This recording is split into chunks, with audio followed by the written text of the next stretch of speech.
பக்கவாத நோயால் நரம்பு தளர்ச்சியால் யாராவது பாதித்தவங்க இருக்காங்களா? அப்படி யாராவது இருந்தால் அவங்கள இந்த கோவிலுக்கு நீங்கள் அழைச்சிட்டு போனீங்கன்னா நிச்சயமாக அந்த நோய் குணமாகுங்க.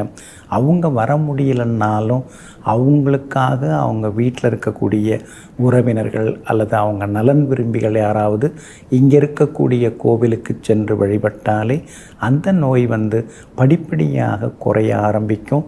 அவங்களுக்கு ஆரோக்கியம் எல்லாமே நல்ல விதத்தில் சேருங்க. அப்படிப்பட்ட சக்தி வாய்ந்த கோவில் இங்கே இருக்குதுங்க.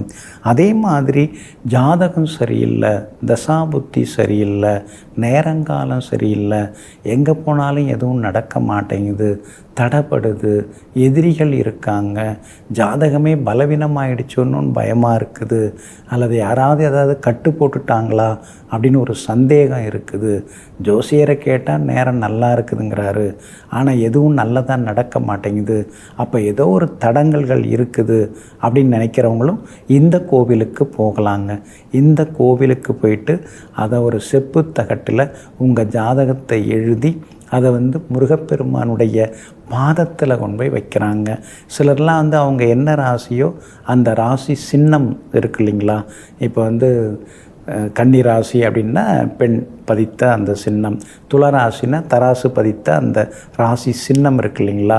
அந்த உலோகத்துண்டு வரைந்த அந்த உலோகத்துண்டை பெருமானுடைய பாதத்தில் வச்சு வேண்டிக்கிறாங்க.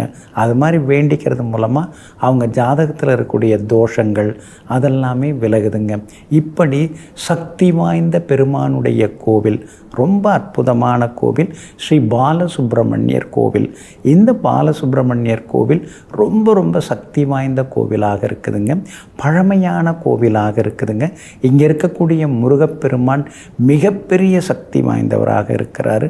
பக்த கோடிகள் எதை கேட்டு நின்னாலும் வாரி வாரி அளவு இல்லாமல் கணக்கு இல்லாமல் கொடுத்துக்கிட்டே இருக்கிறாருங்க. ஆமாங்க, திருச்செந்தூரில் சூரபத்மனை வென்றெடுத்த முருகப்பெருமான் ஸ்ரீ தெய்வானையை மணப்பதற்காக திருப்பரங்குன்றத்துக்கு பயணப்படுகிறாருங்க.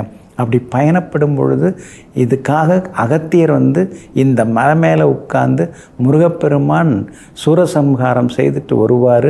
அந்த நேரத்தில் நாம் அவரை தரிசிக்கலான்னு ஸ்ரீ அகத்திய முனிவர் அந்த மலை மேலே உட்கார்ந்து தவம் செய்துக்கிட்டே இருக்கிறாருங்க. அப்படி அகத்திய முனிவருடைய அந்த தவத்தை மெச்சிக்கொண்டு முருகப்பெருமான் போகிற வழியில் இந்த மலைக்கு அங்கே இருக்கக்கூடிய அகத்தியரையும் ஆசீர்வதித்து அவருக்கு காட்சி கொடுக்கிறார். ஆனால் அகத்தியரோ நீங்கள் இங்கே ரொம்ப நாள் இருக்கணும், நீங்கள் இங்கேயே இருக்கணும் அப்படின்னு சொல்லிட்டு வேண்டுதல் வைக்கிறாரு, வரம் கேட்குறார். அதற்கு முருகப்பெருமானும் இங்கே என்னை தேடி துதிப்பவர்களுக்கு வழிபடுவர்களுக்கு எல்லா நன்மையும் சேரும், என்னுடைய அருளும் ஆசீர்வாதம் கிடைக்கும்னு சொல்லிட்டு அவர் அங்கே தங்குறாருங்க. அப்படிப்பட்ட திருக்கோவில். இந்த திருக்கோவிலில் பார்த்திங்கன்னா முருகப்பெருமானுடைய திருப்பாத கமலங்களை நாம் தரிசிக்கலாம். முருகப்பெருமானுடைய பாதத்தை இங்கே பார்க்கலாம். முருகப்பெருமான் வழிபட்ட சிவலிங்கத்தையும் இங்கே நீங்கள் பார்க்கலாம். அதனால் ரொம்ப ரொம்ப அரிதான திருக்கோவிலுங்க.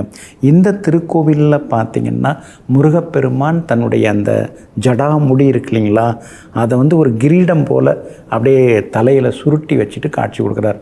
இதெல்லாம் உலகத்திலே நீங்கள் எங்கேயுமே பார்க்க முடியாது. ஒரு அரிதான காட்சியில் இங்கே முருகப்பெருமான் காட்சி கொடுக்குறாரு.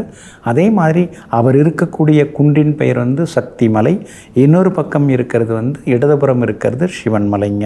அப்போது இந்த பாலசுப்பிரமணிய சுவாமிகள் அருள்பாலித்து கொண்டிருக்கிறது சிவகிரி அப்படிங்கிற மலை மேலே தாங்க. அந்த மலை மேலே, அந்த குன்று மேலே இந்த ஸ்ரீ பாலசுப்பிரமணியர் அருள்பாலித்து கொண்டிருக்கிறாருங்க. அப்படி இருக்கிறதுனால நேரம் கிடைக்கும் பொழுது நீங்கள் இந்த கோவிலுக்கு அவசியம் போகணும். உடம்பு நோய் விலகும், ஜாதகத்தில் எந்த கோளாறு இருந்தாலும் விலகும், தசாபுத்தி ஒழுங்காக வேலை செய்கிறதுக்கும் யோக பலன்கள் அதிகரிக்கிறதுக்கும் உங்களுடைய ஜாதகத்தையும் சுவாமியோட பாதத்தில் வச்சு வணங்கலாங்க. இந்த திருக்கோவில் எங்கே இருக்குன்னா தென்காசி மாவட்டத்தில் சிவகிரி அப்படிங்கிற ஊரில் அமைஞ்சிருக்குங்க. குறிப்பாக மதுரையிலேருந்து குற்றாலம் செல்லும் வழியில் 108 கிலோமீட்டரில் அமைஞ்சிருக்கு. அதே நேரத்தில் ராஜபாளையத்திலிருந்து தென்காசி செல்லும் எல்லா பேருந்தும் சிவகிரி வழியாக தான் போகும். அப்படிப்பட்ட ஒரு அருமையான ஊர். அதனால் கிருத்திகை நட்சத்திரம் ஆகிய இன்றைய தினத்திலே எல்லாம் வல்ல ஸ்ரீ முருகப்பெருமானை வணங்குவோம்.